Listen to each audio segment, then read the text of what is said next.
네, 제 목소리 들리시죠? 제 목소리 들리시면 오케이 한번 해주세요. 제 목소리 들리세요? 네, 오케이. 오늘은 신약개론 네 번째 시간입니다. 오늘은 사복음서에 대해서 할 거예요. 어, 어렸을 때 학생 때 처음 이제 신약 통독한다고 읽었는데 이제 마태복음 다 읽었어요. 읽었는데 또 마가복음이 나오는 거예요. 그래가지고 다 읽었는데 보니까 내용도 비슷한 것 같아요. 그래서 또 왜 또 나오지? 라고 생각했던 것 같아요. 그런데 그나마 마가복음은 짧잖아요. 넘어갔는데 누가복음은 길기도 하고 또 그 내용이 그 내용인 것 같고 그래서 그래도 그냥 그때는 그런가 보다 하고 넘어갔는데 그 뒤로 왜 복음서는 네 권이나 있을까? 비슷한 내용인 것 같은데 왜 네 개나 될까라고 한번 의문을 가졌던 적이 있습니다. 우리 집사님, 권사님들은 어찌 그러신 적이 있으신지 모르겠네요. 자, 먼저 오늘은 오늘 시간을 통해 그런 것도 한번 다뤄보도록 하겠습니다. 먼저 우리가 사복음서라고 하잖아요. 여기서 복음이란 뭘까요? 복음이란 헬라어로 유앙겔리온이라고 해요. 유앙겔리온인데 영어로 하면 굿뉴스죠. 베트남어로는 띵라인이라고 해요. 좋은 소식입니다. 뭐 한자 말 그대로잖아요. 복음, 복된 소식, 좋은 소식입니다. 신약 시대의 복음이란 바울과 사도들이 전한 예수의 오심과 또 삶과 죽음과 부활에 대한 기독교의 메시지입니다. 즉 아주 간단히 말하면 복음이란 예수님 이야기예요. 사람들은 사도나 제자들이 예수님 이야기를 복된 소식이라고 불렀습니다.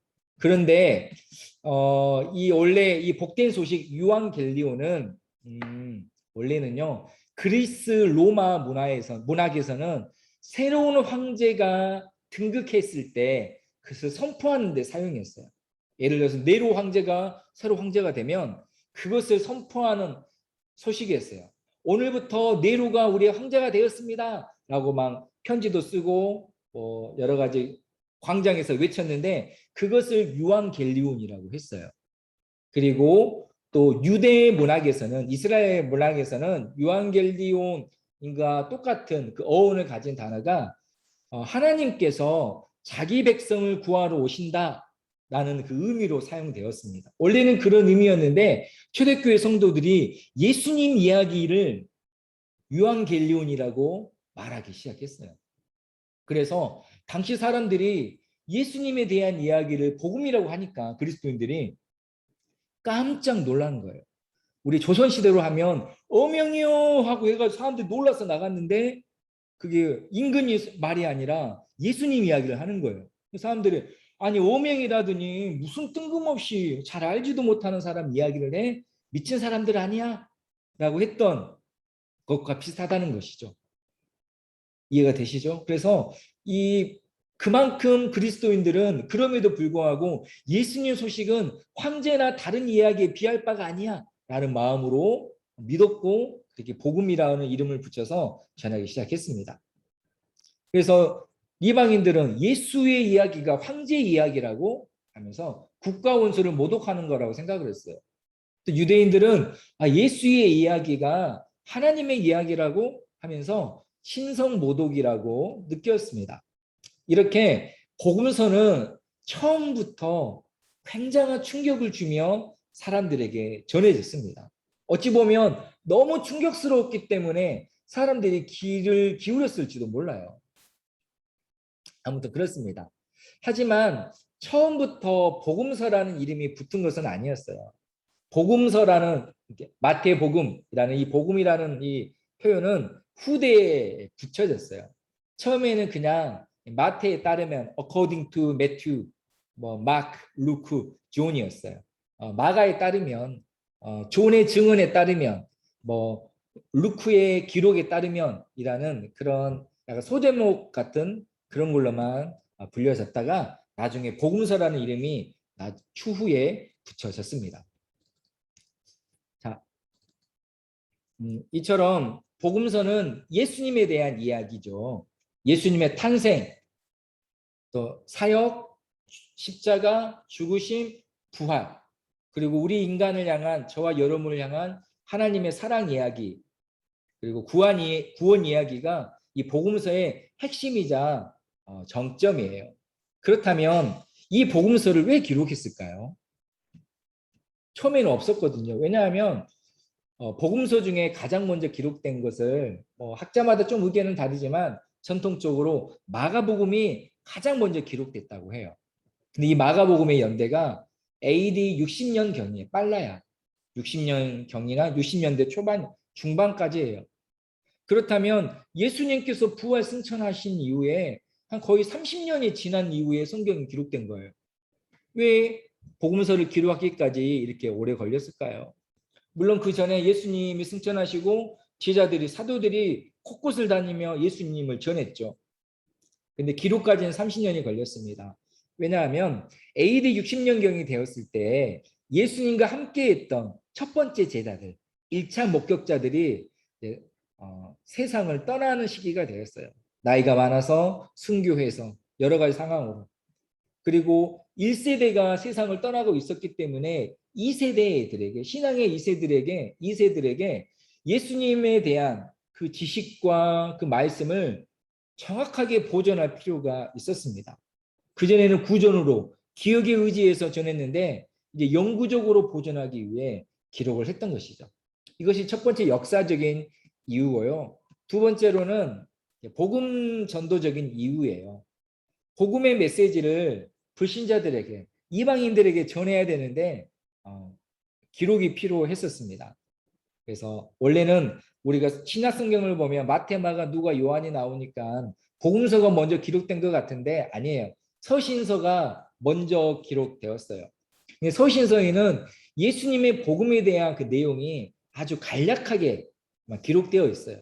그래서 누군가 만나서 말로 전해주면 잘 알겠는데 말보다는 편지가 먼저 막 돌아다니기 시작했거든요. 서신서들이. 근데 서신서만 읽고서는 예수님에 대해서 잘 모르겠어요.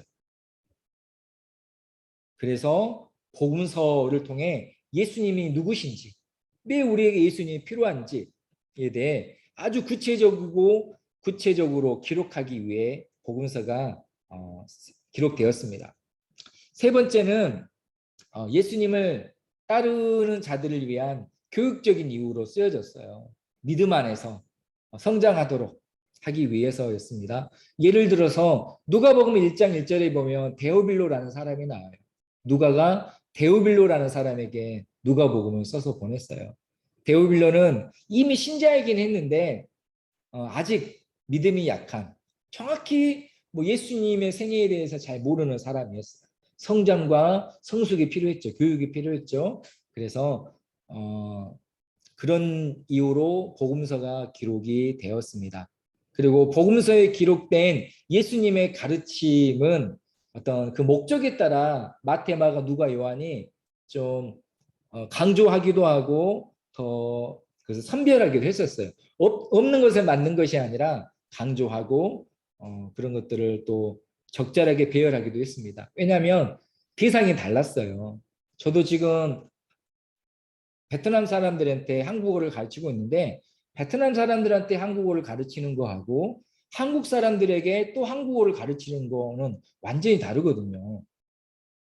제가 여러분한테 한국말로 할 때는 세 번째 교육적 이유입니다. 예수님을 따르는 자들에게 믿음에 대해 더 많은 것을 지키고 이렇게 말하잖아요. 베트남 친구들한테 얘기할 때는 셋째, 가르치기 위해서예요. 예수님을 따라요. 예수님을 믿어요. 그리고 성장해야 해요. 맞죠? 제가 이런 식으로 하거든요. 그래서 대상에 따라 그런 편집 과정, 일종의 편집 과정이 필요했습니다. 네 번째는 지리적 이유예요. 이것은 이 증인들의 고백을 멀리까지 퍼뜨리기 위한 목적이었습니다. 한 사람이 가는 것보다 서신을 써서 복음서를 써서 보내면 곳곳으로 금방 퍼져나갔어요. 그때는 인쇄기가 없으니까 필사를 했거든요. 근데 한번 완전하게 만들어진 문서는 저렴한 비용으로 필사자들이 필사할 수 있었어요. 그리고 여행자들이 가지고 다닐 수 있을 만큼 가벼웠습니다. 제가 지난 시간에 말을 안 했는데 뭐 신약 성경에 서신서들 나오잖아요. 바울 서신, 일반 서신. 그 모든 서신들을 회람 서신이라고 해요. 돌려가면서 보는 서신. 로마 교회에 보낸 편지가 로마서인데 로마 교회만 본 게 아니에요. 로마 교회가 보고 옆에 있는 뭐 밀라노 교회가 보고 옆에 있는 뭐 피렌체 교회가 보고 예를 들면 그래서 회람하면서 봤기 때문에 사람이 가는 것보다 문서로 가는 게 훨씬 빨라서 복음서를 기록했습니다. 이렇게 크게 이런저런 이유로 복음서가 역사적 과정 속에서 기록이 된 거예요. 갑자기 하늘에서 뚝 떨어진 것이 아닌 것이죠.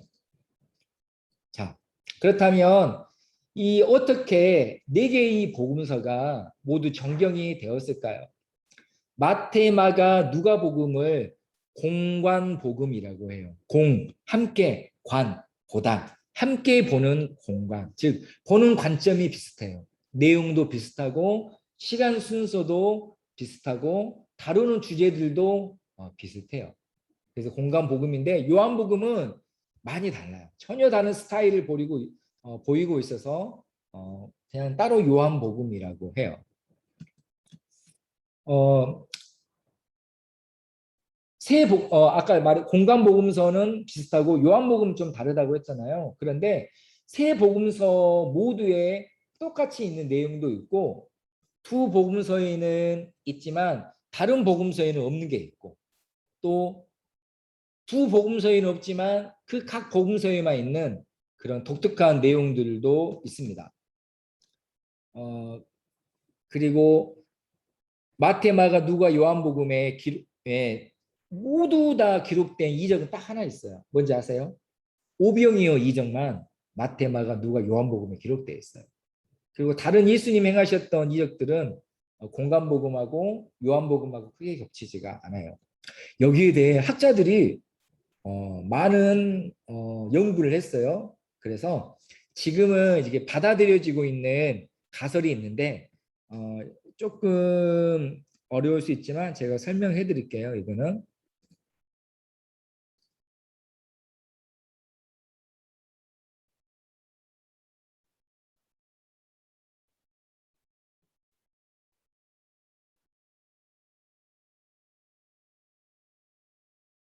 자 보이시죠?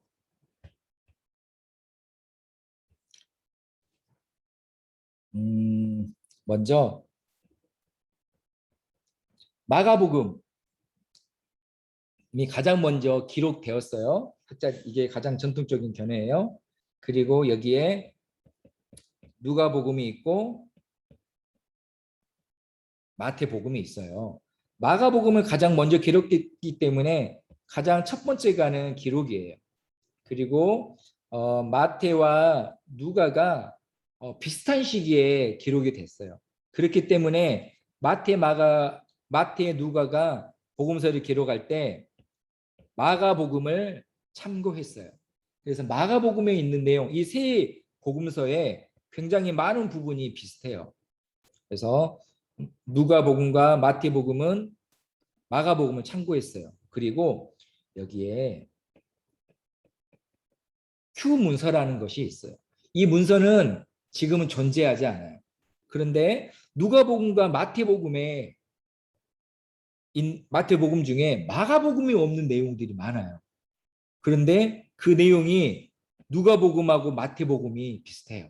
학자들은 분명히 누가와 마태가 마가복음 외에 참고한 어떤 문서들이 있을 것이다. 문서의 모음이 있을 것이다. 라고 가설을 세웠어요.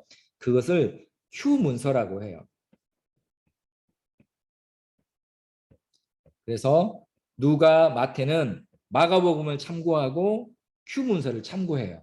그리고 자기 나름만의 독특한 어떤 내용들이 포함되어 있어요. 그리고 마태 역시 자기 나름의 독특한 내용이 포함되어 있어요. 그래서 마태, 누가가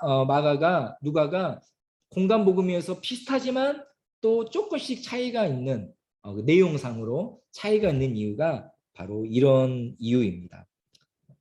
대략 이해만 하시면 돼요. 네. 저도 오래전에 신학교에서 배웠던 거랑 네, 근데 이게 맞을 거예요. 네. 자, 다시 짠 돌아왔습니다.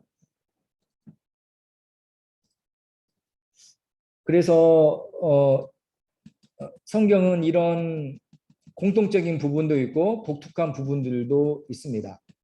아까도 말을 했지만 마가복음은 공관복음서에서 가장 내용이 짧아요. 장수도 짧고 분량도 짧아요. 그리고 마가복음에 나오는 내용의 97%가 마태복음에 나와요. 그리고 88%가 누가복음에 나와요. 그리고 복음서는 모두 헬라어로 기록되었어요. 근데 마가복음의 헬라어는 좀 저는 모르겠는데 학자들이 볼 때 매우 거칠대요. 그러니까 즉 모국어가 헬라어가 아닌 사람이 쓴 거예요.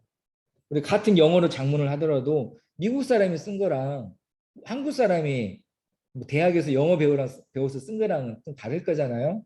그런 차이인 것이죠. 그리고 마가복음에는 아람어가 많이 나와요. 이스라엘 사람들이 사용했던 만화들이 많이 나오고 있습니다. 그리고 방금 말했던 큐 문서는 마가복음에는 없지만 마태와 누가복음에는 있는 것을 말을 해요. 약 235개의 구절이 있다고 해요. 마태복음과 누가복음에, 마가복음에는 없지만 마태, 누가에 있는 게. 그래서 이런 식으로 학자들은 사복음서를 연구하기도 했습니다. 자, 아무튼 이런저런 이유로 사복음서의 내용에 차이가 있어요. 그리고 각자 독특한 것도 가지고 있습니다.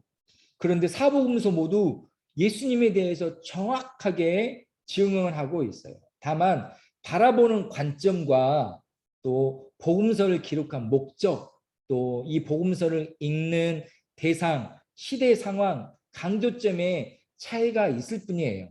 그러므로 사복음서는 같은 이야기를 하고 또 하고 하고 또 하고 4번 반복한 것이 아니라 예수님과 예수님에 대한 이야기를 입체적으로 볼 수 있도록 하는 중요한 기록입니다.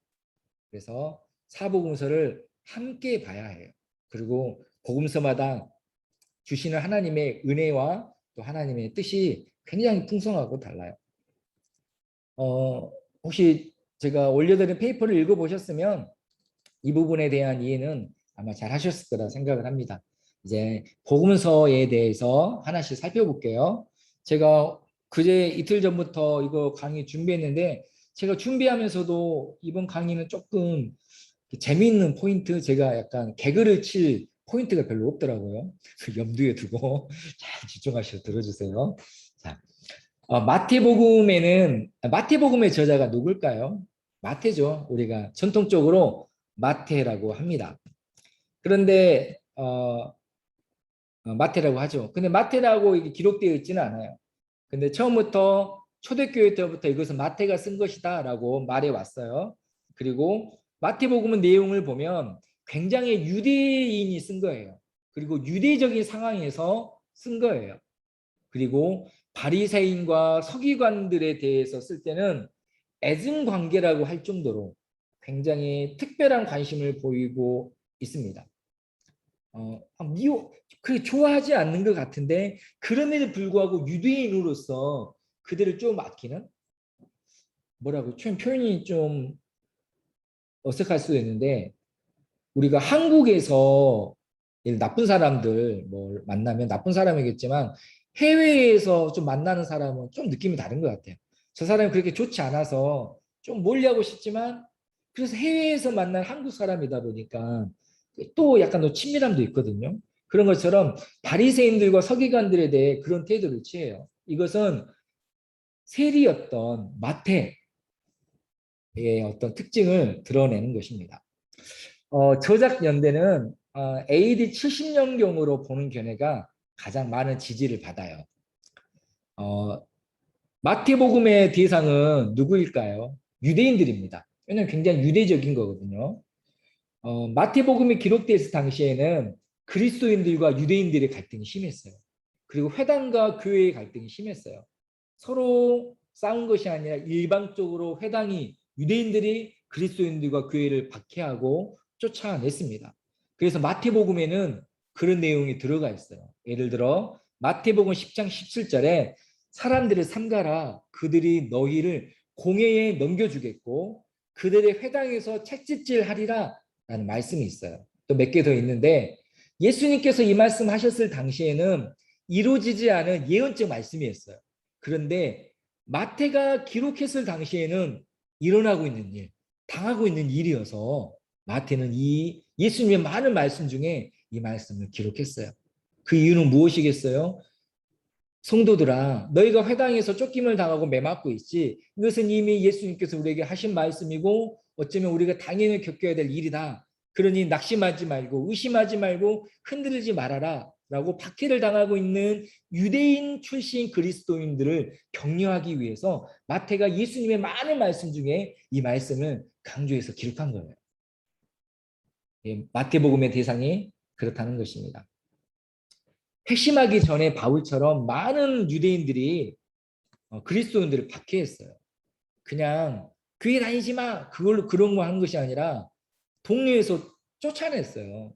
예전에 뭐 50년대, 60년대 우리 한국 시골 농촌도 그러잖아요. 우리 신앙의 선배들, 할아버지, 할머니들 보면 그 동네에 처음 믿었던 지변이 있을 텐데 온 동네로부터 막 손가락질 당하고 막 큰 집 작은 집에서 막 제사 같은 거 가져가 버리고 하면서 박해를 받았던 것처럼 마을에서 쫓아내 버리거나 호적에서 파내듯이 가족 공동체에서 밀어냈습니다. 그러나 이게 마태는 격려하면서도 그리스도인들과 유대인, 교회와 회당의 관계를 마치 이혼하듯이 갈라놓지는 않았어요. 야, 회당이 너희를 쫓아내니까 우리도 갈라서자 하지 않고요.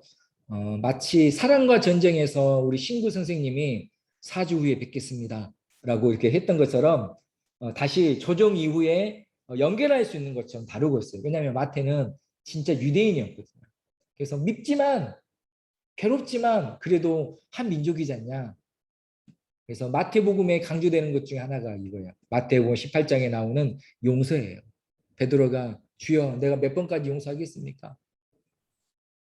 7번이라도 하겠습니다라고 했을 때 예수님께서 70번씩 7번이라고 하라고 말씀하시잖아요. 그리고 마태는 예수님을 율법의 완성, 동시에 유대계의 완성이라고 주장했어요. 왜냐하면 당시 유대인들은 그리스도인들을 율법 없는 사람들, 율법을 저버린 사람들이라고 비난했거든요. 너희는 율법을 버리고 예수를 택한 사람이야. 그러니 너희는 이방이냐, 우리 민족 아니야, 우리 가족 아니야 라고 했을 때 마태는 아니다. 예수님은 율법을 피하는 사람이 아니라 율법을 완성하신 분이요. 우리 예수님이 유대교의 메시아요. 구약에서 예언된 그리스도다라고 아주 줄기차게 마태복음에서 말하고 있어요. 이것을 가장 극명하게 드러내는 것이 마태복음 1장이에요. 족보예요. 이스라엘 사람들이 가장 존경하고 자신들의 뿌리라고 여겼던 아브라함, 다윗이 나와요. 그리고 그의 후손이 예수다라고 말하면서 마태복음은 첫 장부터 강력하게 말하고 있죠. 그러면서 기독교는 율법이 없는 것이 아니다. 예수님의 율법의 완성이다라고 말하고 있습니다. 그리고 당시 60년대쯤 되었을 때 교회 안에 여러 은사주의자들이 있었어요. 말씀을 무시하고 체험이나 예를 들어 방언의 체험이라든지 뭐 치유의 체험이라든지 그런 것들을 중요시하는 은사주의자들이 많이 들어와 있었어요. 그들을 향해 율법은 우리 예수님은 율법을 완성하신 분이다. 그러니 율법은 중요하다라고 말을 하면서 균형 잡힌 신앙을 갖도록 했습니다. 그래서 좀 설명은 길었지만 마태가 기록한 대상은 유대인들이었어요. 예수님을 믿고 있는 유대인들.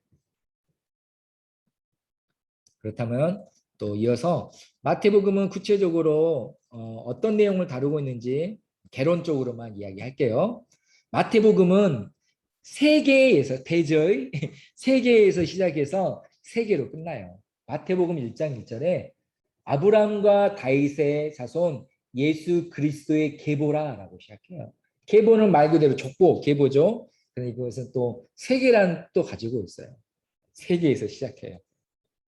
그리고 마태복음 28장 20절은 내가 너희에게 분부한 모든 것을 가르쳐 지키게 하라. 볼지어다 내가 세상 끝날까지 너희와 항상 함께 있으리라. 세상 끝날까지. 세상에서 시작해서 세상으로 시작합니다. 유대인의 세상에서 시작해서 땅끝의 세상으로 시작합니다. 즉 복음이 확장되는 것을 이 양 끝으로만 봐도 이해할 수 있도록 굉장히 잘 구성되어 있어요. 이스라엘을 향한 하나님의 계획, 족보죠. 그리고 온 열방을 향한 하나님의 계획, 복음 전파죠. 그리고 그 한가운데 예수 그리스도의 십자가가 있어요. 마태복음 1장에서 15장까지는 갈릴리에서 예수님이 사역하신 내용이 주예요. 그리고 16장부터 28장까지는 예루살렘으로 가시면서 사역과 또 예루살렘에서 십자가를 지신 일입니다. 마태, 마가, 누가복음은 크게 이거예요. 전반기 사역은 주로 갈릴리 사역, 북쪽 지역에서 사역하시고 후반기 사역은 예루살렘을 중심으로 십자가를 지신 사역, 이렇게 크게 두 개로 구분되어 있어요. 마태복음에서 전환점이 되는 말씀이 마태복음 16장 16절 말씀이에요. 이제 기억하실까요? 주는 그리스도시요 살아계신 하나님의 아들이시니이다. 그리고 그래서 예수님께서 내가 이 반석 위에 교회를 세우리니 음부의 권세가 이기지 못하리라. 그리고 이 말씀을 하신 이후에 처음으로 예수님께서 내가 붙잡히게 될 것과 고난을 받고 죽임을 당할 것이요 사흘 만에 부활하게 될 것이다 라고 가르치기 시작하셨습니다. 마태복음의 주요 주제는 이 책에서는 왕이신 예수님이라고 간략하게 설명하고 있는데 다른 중요한 것도 많아요. 아까도 말을 했지만 예수님은 구약의 예언을 성취하신 분이에요. 족보에서도 아브라함과 다윗과 연결하고 있죠. 또 구약 성경이 99번이나 인용되고 있어요. 또 구약의 많은 일들이 성취되었다고 해요. 설명하면 기니까 간단히 설명할게요. 예를 들어서 예수님께서 헤롯을 피해 애굽으로 피난 가잖아요. 이것을 바로에게 박해받은 모세와 비유해서 우리 예수님은 모세보다 뛰어나신 분이다 라고 마태는 말을 해요. 그리고 광야에서 시험 받으신 예수님은 광야에서 시험 받은 이스라엘을 상징해요. 이런 식으로 예수님을 요나보다 큰 자, 솔로몬보다 큰 자, 모든보다 큰 왕이신 하나님이시다라고 설명을 하고 있습니다. 그리고 우리 예수님은 율법을 성취하신 분이다. 앞에서 말을 했습니다. 그리고 율법을 성취하실 난 얘기를 할 때 이런 말씀하셨어요. 산상수훈이라고 해서 예수님의 여러 가르침이 있는데 마지막에 내가 너희에게 이르노니 너희 의가 서기관과 바리새인보다 낫지 아니하면 결코 천국에 들어가지 못하리라 라고 얘기를 해요. 너희가 이 자유로운 말씀도 좋지만 그렇다고 해서 너희 멋대로 살면 안 돼. 이 말씀을 들었을 때 사람들이 야, 바리새인들보다 더한 사람이 나왔네 라고 생각했을지도 모르겠어요.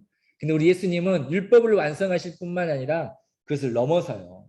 마태복음 11장 28절에서 30절까지 뭐라고 그래요?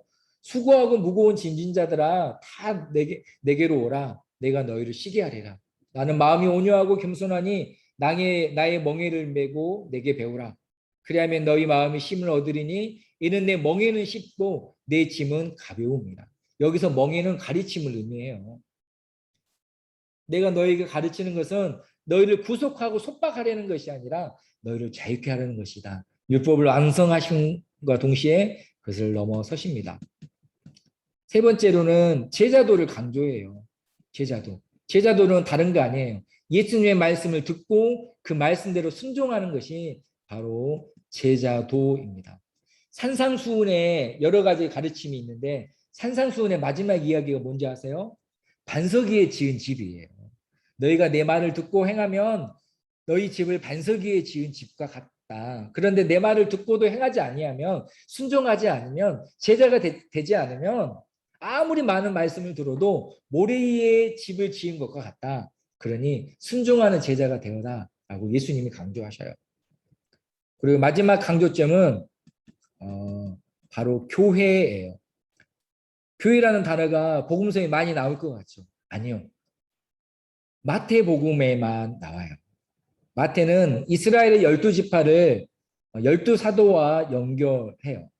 이스라엘이 옛날 공동체라면 교회는 새로운 공동체예요.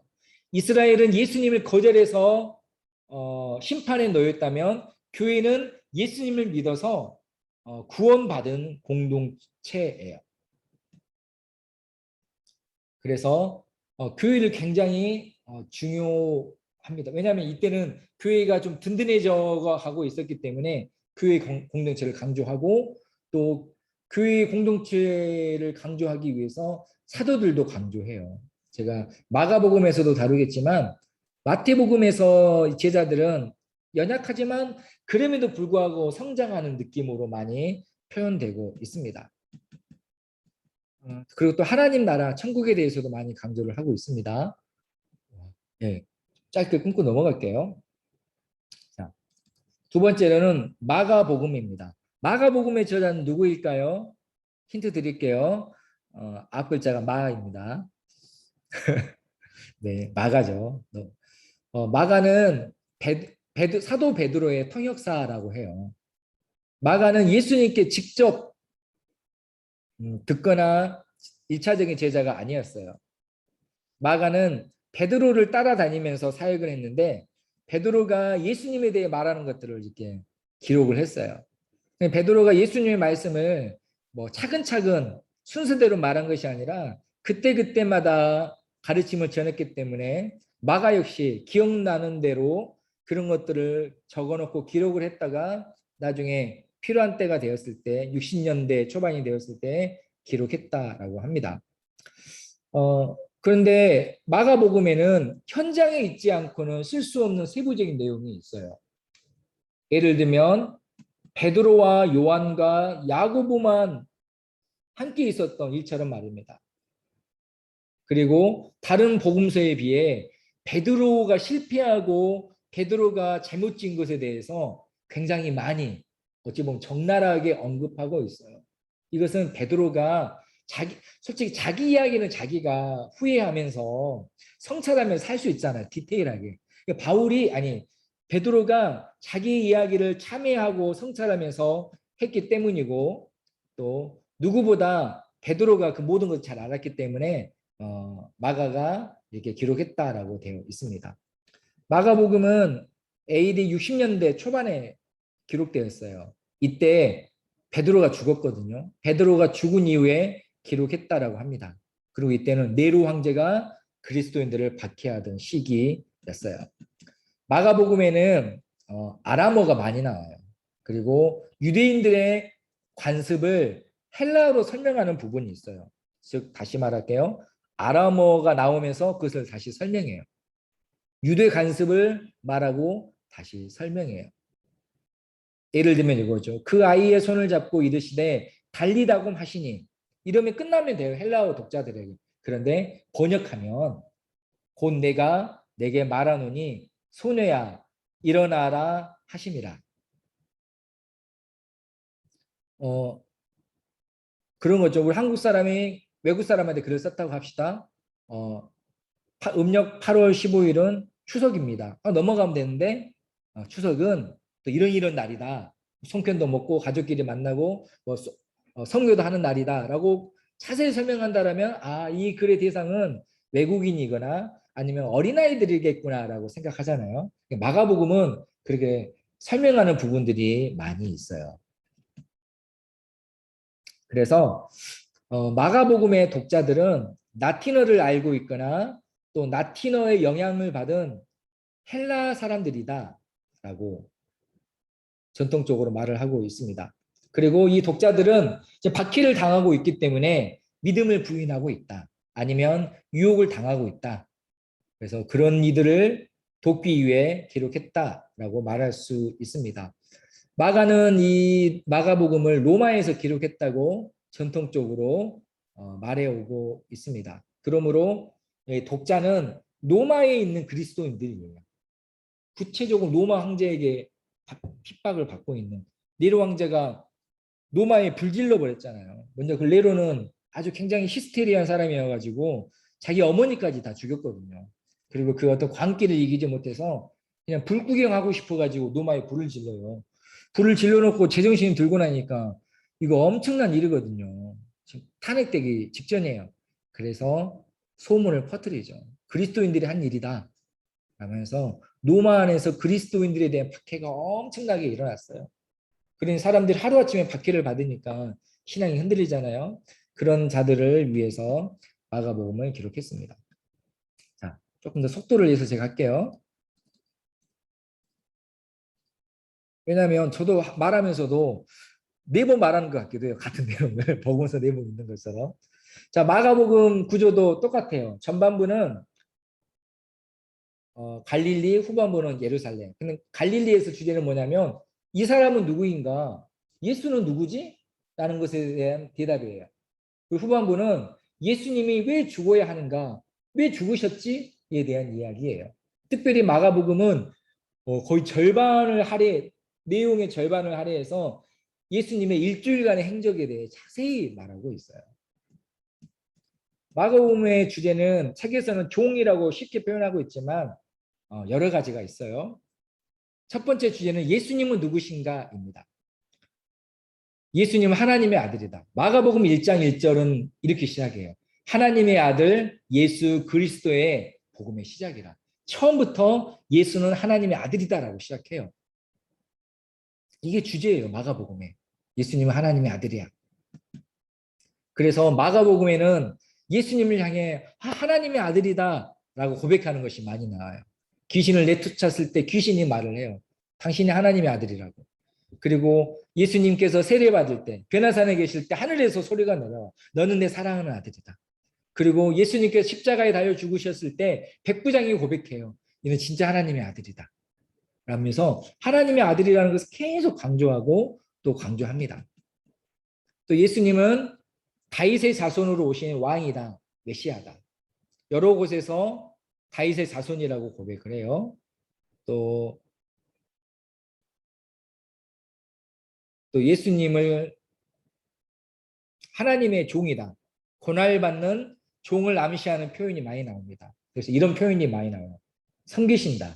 자기 목숨을 내어준다. 그의 생명은 대속물이다. 많은 사람을 위하여 새 언약을 시작한다. 이렇게 종으로 우리를 섬기신 예수님에 대해 가장 많은 강조를 하고 있습니다. 또 마가복음에서도 제자도를 강조해요. 마가복음에 길이 많이 나와요. 길. 이 길이란 하나님의 길을 말합니다. 그리고 따르다, 줬다라는 말들도 많이 나와요. 제자도를 강조하는 차원에서 제자들의 연약함이 많이 나와요. 마가복음에는 다른 복음서보다 제자들 가장 부족하게 그래요. 가장 의심 많고, 가장 많이 흔들리고, 가장 많이 예수님 속을 썩인 것처럼 그려집니다. 그런데 이 예수님의 이 속을 썩였던 제자들이 회복되고 진정한 예수님의 제자가 되었다라는 메시지를 담고 있습니다. 이것은 당시의 유대인들에게 그리스도인들이 흔들리고 있는 그리스도인들에게 사도들도 그렇게 흔들렸어. 사도들도 의심 많이 했어. 그런데 끝까지 예수님 따라다니면서 이렇게 성장했어. 너희들 그 의심하고 흔들리는 거 그럴 수 있어. 그런데 포기하지 말고 우리 계속 예수님 믿자. 그러면 우리도 온전한 예수님의 제자가 될 거야. 라는 메시지를 담고 있습니다. 자, 누가복음 넘어갈게요. 오늘 좀 피곤하시죠? 안 피곤하신가요? 자, 누가복음의 저자는 당연히 누가죠. 누가는 직업이 의사였습니다. 그리고 바울과 전도여행을 같이 떠났던 사람이에요. 누가는 의사여서 그런지 누가가 기록한 이 헬라어는 굉장히 좀 고급 헬라어였어요. 굉장히 좀 어려운 복잡한 그리고 굉장히 과학적인 언어를 많이 사용했다라고 합니다. 그리고 누가복음은 속편이 있죠. 사도행전. 이 두 권이 한 쌍이 같은 거예요. 그러므로 같이 봐야 더 잘 이해할 수 있습니다. 누가 역시 예수님을 직접 본 적이 없어요. 그래서 바울에게 들었고 또 다른 사람들에게 들었던 이야기들을 바탕으로 여러 기록을 바탕으로 어떤 과학자답게 기록을 했습니다. 당시에 의사는 의사만 하지 않았어요. 많은 일을 했어요. 의사가 글도 쓰고 지금처럼 세분화되지 않고 의사가 글도 쓰고 시도 쓰고 노래도 부르고 그림도 그리고 다양한 일을 많이 했었기 때문에 무슨 의사가 이렇게 글 얼마나 잘 썼겠어? 라고 생각하시면 안 됩니다. 자, 이 누가복음 역시 마가복음보다 좀 이후에 70년대 초반, 60년대 후반에 기록되었다고 합니다. 누가복음의 대상은 누구일까요? 명실상부하게 이방인들이에요. 사도행전에 보면 이방인들이 예수님을 믿고 돌아봤다는 이야기가 가득가득해요. 그래서 독자들은 분명히 이방인들입니다. 그러나 독자들이 유대의 언어와 문화에 익숙한 편이 아니에요. 그러면서도 헬라어 성경을 알고 있어요.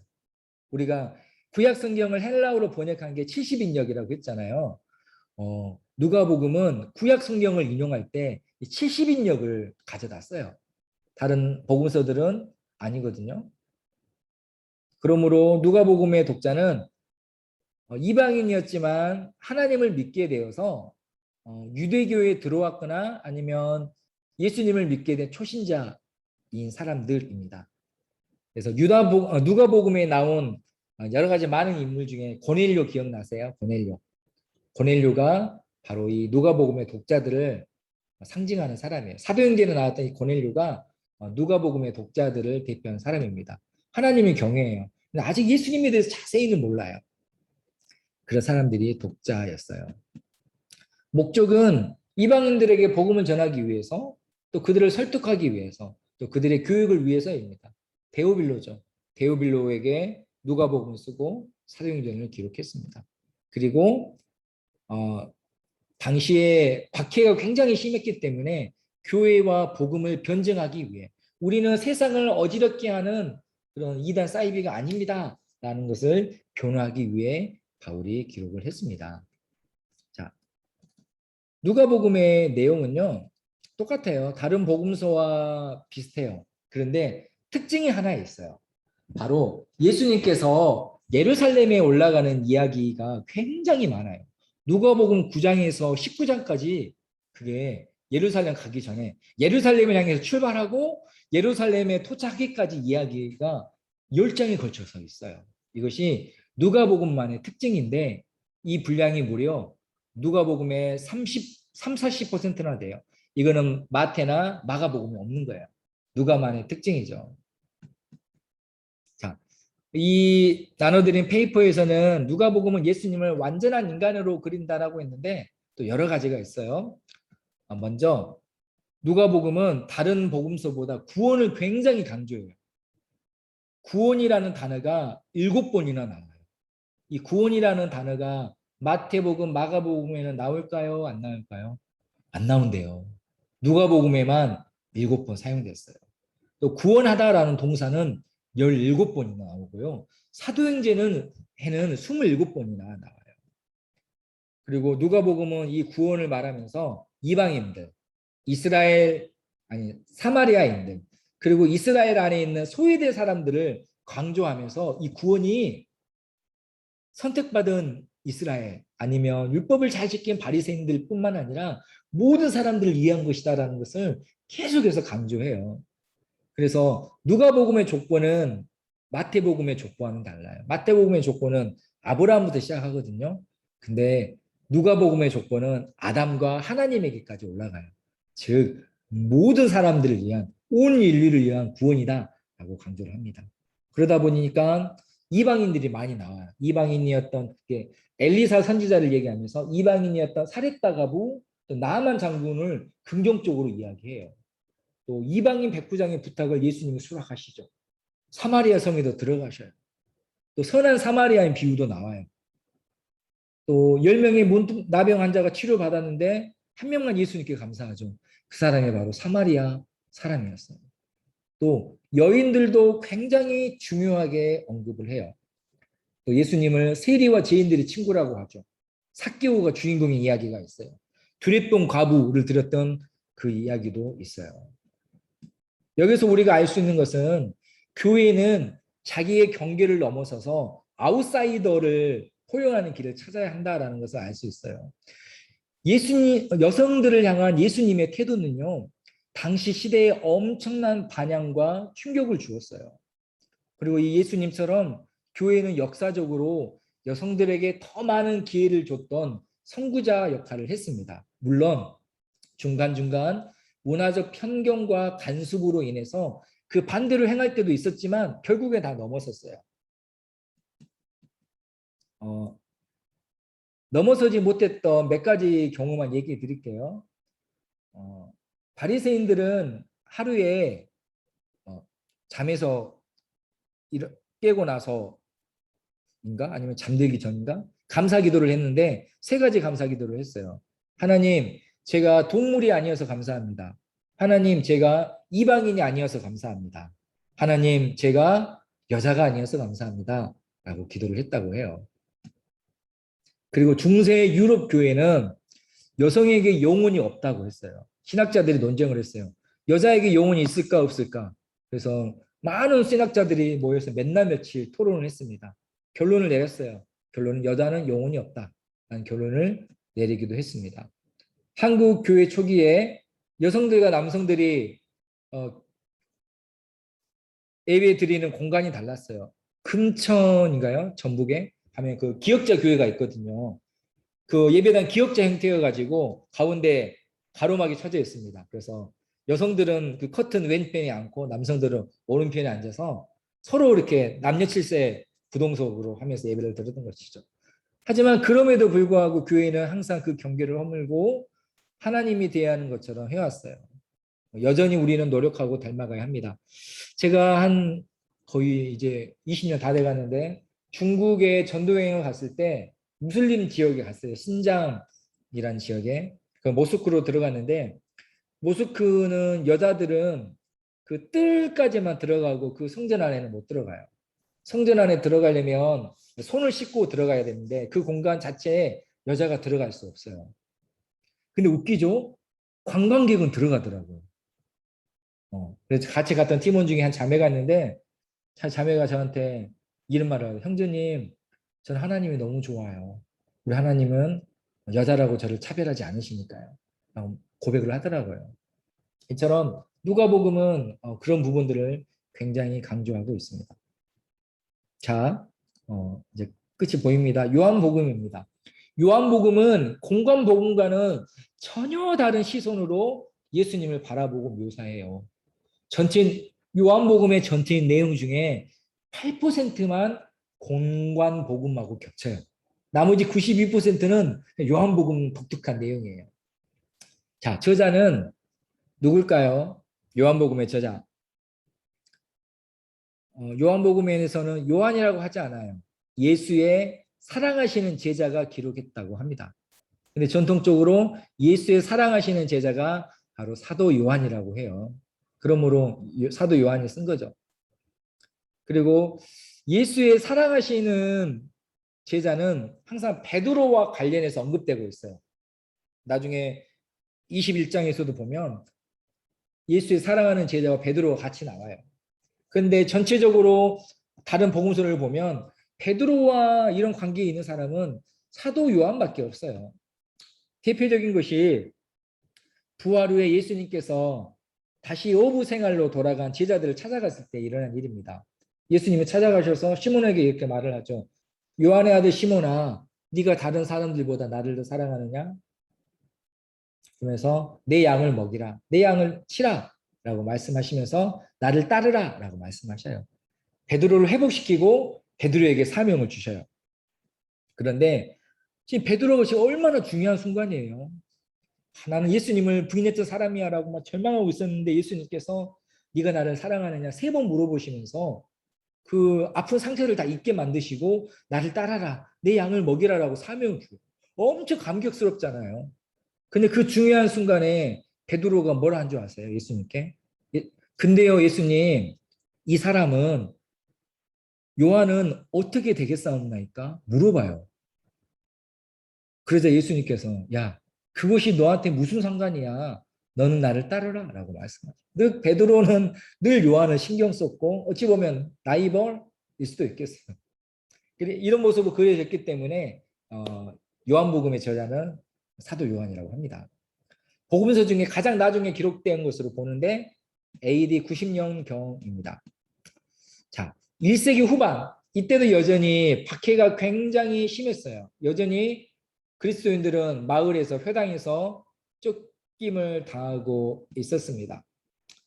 그래서 이런 상황에서 기록이 되었는데요. 요한은 예수님을 부인한 유대인들에게 예수님은 그리스도이다라고 강력하게 주장하고 있습니다. 그래서 지지난 시간에 했잖아요.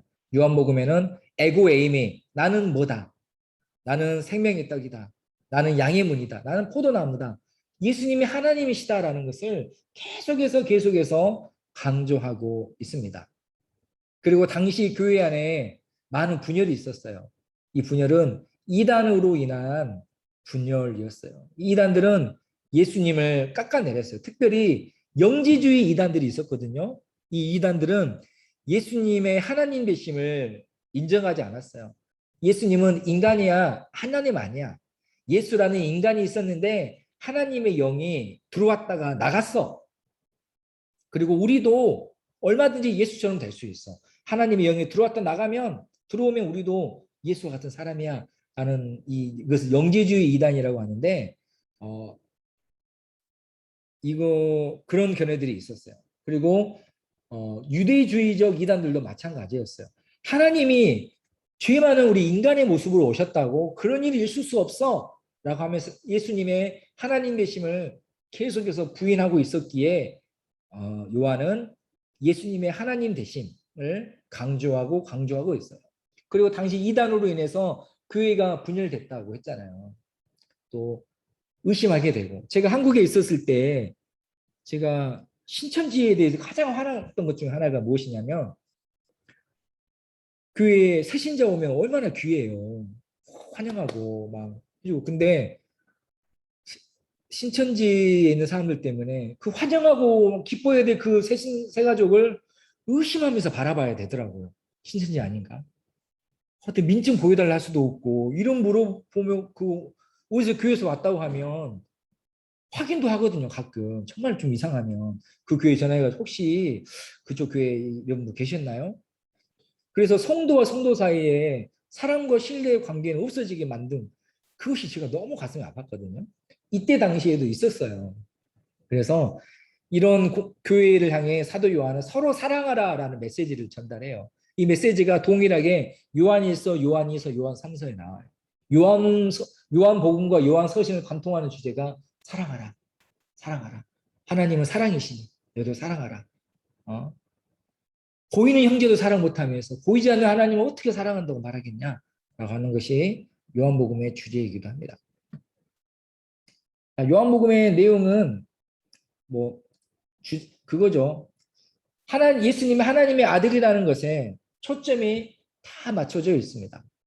특별히 다른 복음서는 마가복음은 예수님의 공생애부터 바로 시작을 해요. 근데 마태나 누가복음은 예수님의 탄생부터 이야기를 하거든요. 요한복음은 태초부터 계셨던 예수님에 대한 이야기를 해요. 이 이야기를 왜 하겠어요? 예수님의 하나님 되심을 강조하기 위해서 한 거예요.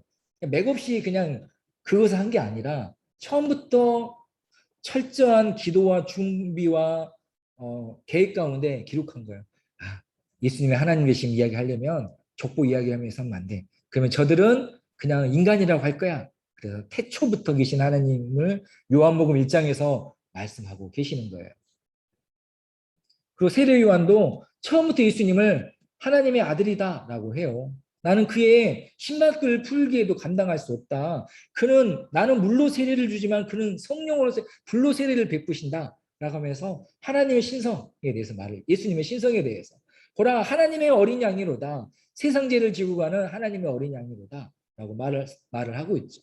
예수님 스스로도 나는 누구다. 나는 생명의 떡이다. 세상의 빛이다. 양의 문이다. 선한 목자다. 부활이다. 생명이다. 길이다. 진리다. 포도나무다. 그리고 요한복음에 나오는 기적들도 모두 예수님의 하나님 되심을 나타내는 표적이에요. 그리고 마지막으로 도마의 부활하신 예수님을 만난 도마의 고백이 사실 어찌 보면 요한복음의 결론이기도 해요. 처음에는 도마가 믿지 못해. 나는 믿지 못하겠다. 그의 못자국과 창자국을 만지기 전까지는 믿지 못하겠다. 라고 했던 도마가 예수님을 만나고 보고 만지고 난 이후에 이렇게 고백을 하죠. 나의 주, 나의 하나님. 나의 주인을 넘어서서 나의 하나님이라고 고백을 해요. 이것이 요한복음의 주제입니다. 또 이런 예수님이 하나님이시다라는 것을 주장하며 선포하면서 그것을 왜 주장했느냐라는 것이 요한복음 20장 31절에 나와요. 오직 이것을 기록함은 너희로 예수께서 하나님의 아들 그리스도이심을 믿게 하려 함이요 또 너희로 믿고 그 이름을 힘입어 생명을 얻게 하려 함이니라. 예수님 하나님의 아들이시다. 그리고 그를 믿으면 생명을 얻는다. 그래서 내가 너희가 생명을 얻게 하기 위해서 내가 기록했다라고 말을 합니다. 그래서 하나님이신 예수님에 대한 이야기를 하고 있습니다. 그리고 요한복음에는 영생에 대한 이야기가 많이 나와요. 방금 읽었던 그 20장 31절에도 그 이름을 힘입어 영생을 얻게 하기 위해서라고 합니다.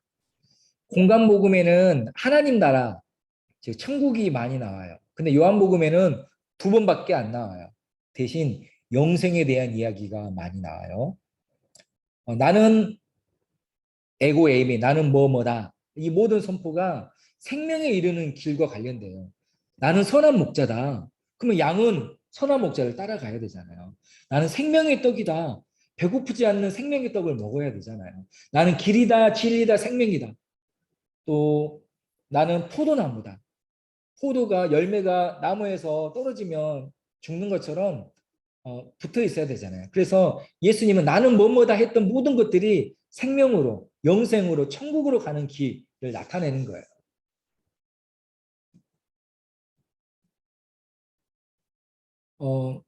또 특별히 요한복음에서 말하는 영생은 이겁니다.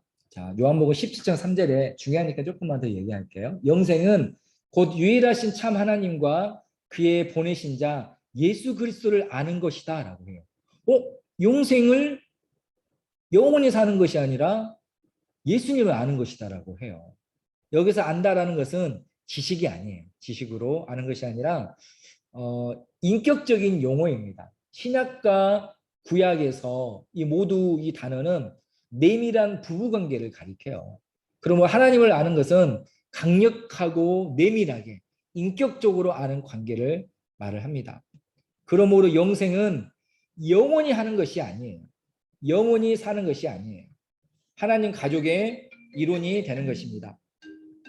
네, 잠깐만요. Alo. Với anh vừa lại thì em từ cho vào Việt Nam. 오케이 잠깐만요. 계속 전화가 와가지고 네 죄송합니다. 택배 전화였습니다. 네. 은혜로운 연락은 아니었어요. 네. 아니 이 사람들은 그냥 가져가 버리거든요. 그래서 주여 죄송합니다. 네. 자, 천국에서 영생은 영원히 하는 것이 아니에요. 하나님 가족의 이론이 되는 거라고 성경 요한복음 말을 해요. 그러면 천국에서 영원히 산다는 것은 틀린 건가요? 아니에요. 요한이 강조하는 영생의 의미가 그렇다는 것이고 우리가 종합적으로 봐야 해요. 영생은 단순히 영원히 사는 것이 아니에요. 심판날에 믿지 않은 이들은 지옥에서 영원히 살아요. 그들도 영생해요. 영생이란 하나님과 함께 하나님의 가족이 되어서 영원히 사는 것이에요. 하나님 없이 영원히 사는 것은 의미가 없기 때문입니다. 좀 단순히 설명해 볼게요. 요즘은 100세 시대고 다 건강하기 원하잖아요. 그런데 100년, 1000년 동안 나 혼자 무병장수해가지고 가족 없이 친구 없이 혼자 산다고 생각해 보세요. 그것은 축복일까요? 저주일까요? 축복일 수가 없어요. 그러므로 영생은 왜냐하면 많은 사람들이 영생을 오해하고 있었어. 단순히 영원히 사는 거, 내가 하고 싶은 거, 내가 누리고 싶은 거 사는 영원히 사는 거라고 했는데 아니야. 그것보다 더 중요한 것은 영원히 사는데 누구하고 살 거야? 어디에서 살 거야? 그러므로 영생의 초점은 영원히 사는 것 이전에 하나님과 함께하는 것, 예수님과 함께하는 것, 하나님을 정말로 인격적으로 아는 것이야. 그러할 때 영원히 사는 것이 의미가 있어라고 말을 하는 것입니다.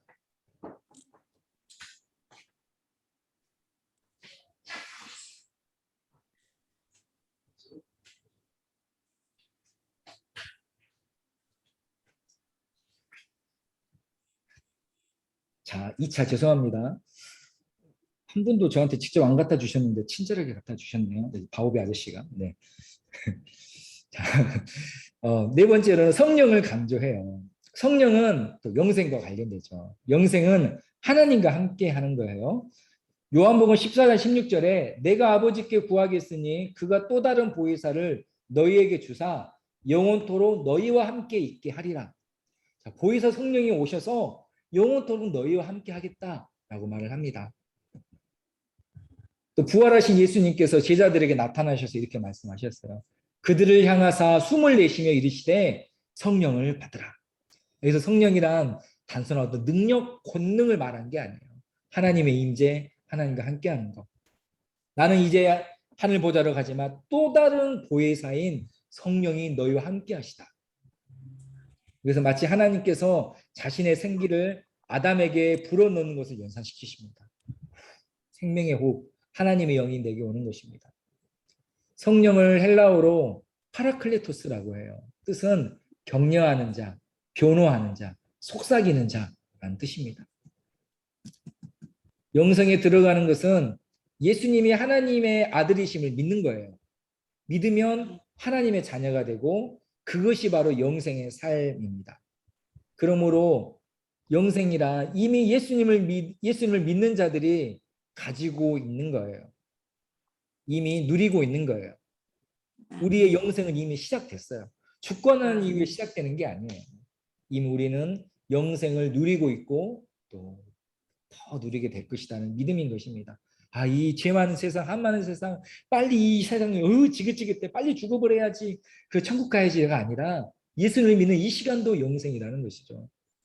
제가 뭐 다른 얘기긴 한데 한국에 있었을 때 본의 아니게 굉장히 좀 타이트하게 살았어요. 열심히.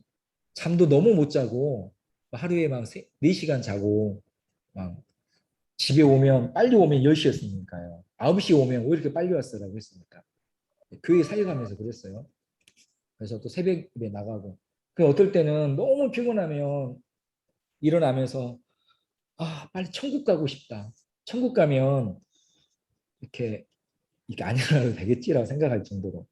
제가 뭔 얘기를 하는 거죠? 네. 아무튼 이 너무 힘들다고 이 세상은 빨리 떠나야지라는 그런 게 아니에요. 이미 우리 영생을 누리고 있고 시작하고 있고 하나님과 함께 한다면 천국의 시간이 시작된 거예요. 아직 완성은 아니죠. 그러니 우리가 죽는 삶도 기뻐하며 가꾸고 경제하게 될 필요가 있어요. 자, 이렇게 예수님을 믿고 영접하는 것은 또 하나님의 성령의 역사를 통해서만 가능합니다. 그래서 이렇게 사복음서가 이런 뭐 다양한 배경 가운데 기록되었고 각자의 공통점도 있고 또 차이점도 있습니다. 핵심은 그거죠. 예수님은 누구신가에 대한 이야기예요. 예수님은 우리를 지으신 창조주다. 우리를 다스리시는 왕이시다. 그러나 우리를 위해 인간으로 오신 하나님이시며 우리를 위해 종처럼 섬기신 주인이시다. 예수님을 믿을 때 우리는 하나님의 자녀가 되고 죄사함의 은혜를 얻고 그리고 하나님 나라에 거할 수 있다. 즉 구원과 영생을 얻는다라는 것이 마태, 마가, 누가, 요한복음을 종합해서 보는 그림이고 또 적용하는 것들은 좀 달랐습니다. 마찬가지로 우리도 이 시대를 살아가면서 어떨 때는 마가복음과 어떨 때는 요한복음 같은 예수님 이야기지만 도전받고 은혜 받는 이야기가 다를 수 있을 거예요. 예수님은 누구신가? 누구라고 고백하는가? 우리는 누구라고 고백하시나요? 우리는 이미 믿고 있기에 영생을 누리고 있기에 하나님의 아들이라고 고백합니다. 그런데 많은 사람들이 예수님을 점잖하게 또는 어설프게 4대 성인 중에 한 명, 누구죠? 소크라테스, 공자, 뭐 예수 그리스도 한 명이 그쵸. 모하마드인가요? 하여튼 그런 식으로 말을 하잖아요. 그래서 4대 성인의 한 명이나 기독교의 창시자로 생각하기도 합니다. 근데 그것은 아니에요. 그것은 복음서의 목적이 아니고 우리의 선택지도 아닙니다. 우리의 선택지는 두 가지예요. 예수님이 하나님이신가 아니면 사기꾼이나 정신병자인가, 이 두 개일 뿐입니다. 우리가 받는 시험지에는 예수님을 믿을 것인가 예수님을 믿지 않을 것인가, 이 두 개의 문항밖에 없어요. 예수님을 존경한다, 예수님을 배운다, 이런 문항은 없는 거예요. 어설프게 중간에 뭐 믿지는 못하겠고 존경을 해요. 뭐 하나님은 아니신 것 같고 그냥 훌륭한 위인이죠 라고 하는 것은 우리의 선택지가 아니에요. 우리는 물론 이미 정답을 골랐지만 아직 예수님을 믿지 않은 모든 분들에게 하고 싶은 말이기도 해요. 이렇게 사복음서에 대해서 전체적으로 개략을 해봤습니다. 뒤에 지도로 보는 사복음서는 있는데 이거는 제가 중간사 이야기할 때 이야기 충분히 했고 또 이거는 나눠드린 자료만 봐도 이해할 수 있는 부분이어서 제가 특별히 설명을 더하지는 않겠습니다. 그래서 이렇게 오늘은 마태, 마가, 누가, 요한복음 사복음서에 대해 대략적으로 이야기를 나눴고요. 어느 정도 그림은 그려졌을 거라 생각합니다. 그렇구나. 그 느낌적인 느낌. 제가 물어봤을 때 대답 못해도 돼요. 나만 그 느낌적인 느낌 갖고 충분합니다. 그 느낌만으로도 성경을 읽고 설교를 듣는 게 훨씬 풍성해져요. 그러니까 은혜의 시간이 되었으면 좋겠고요. 또 다음 주부터는 이제 예수님의 그 사역과 생애를 시간대 순으로 따라가면서 좀 다뤄보고 계속해서 사도행전과 서신서로 넘어갈 수 있도록 하겠습니다. 오늘도 이 시간 동안 너무나 고생하셨고요. 또 너무나 사랑하고 축복합니다. 네, 감사합니다. 네, 좋은 하루 되세요. 네, 평안하시고 연락드리겠습니다. 수고하셨습니다. 네, 수고하셨습니다. 네, 바이바이. 네, 바이바이.